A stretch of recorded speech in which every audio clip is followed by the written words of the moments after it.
have to do amazing, over-the-top, show-stopping bakes. But every once in a while, something brings me back to the basics. Cobbler isn't the most difficult thing to make, but it is hard to perfect. My mom is the queen of perfecting the simple bakes, turning them into crowd pleasers everyone now requests, and this is one of her recipes. I've always had fond memories of my mom in the kitchen. From a young age, she encouraged me to help her, even when I'm sure I wasn't much assistance. I can remember helping making dinner for the family, mainly because I was extra hungry that night and I knew I could sneak in a few morsels while watching her flutter from the stove to the cutting board to the sink. My favorite time was any time we had biscuits. I would snip off a piece of every biscuit, hoping no one would notice. I'm sure they did, but they didn't mention it to me. As I grew up, my interest in cooking grew with me, and I started to become more and more independent in the kitchen.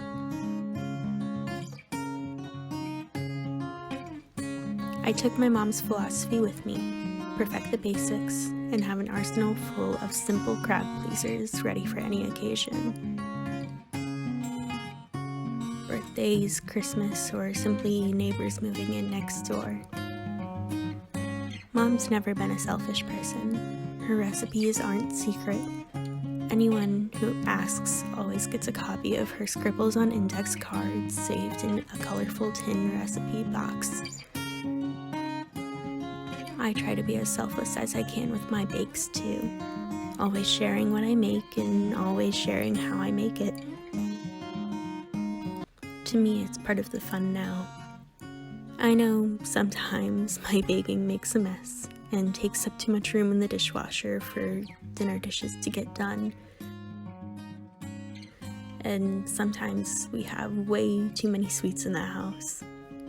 But you'd be hard-pressed to find a time that I was told not to bake that particular day, or hold off and just make dinner for the family.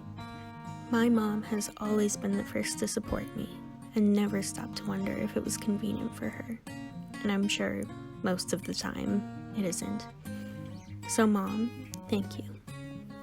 Thanks for the support. Thanks for the training in the kitchen.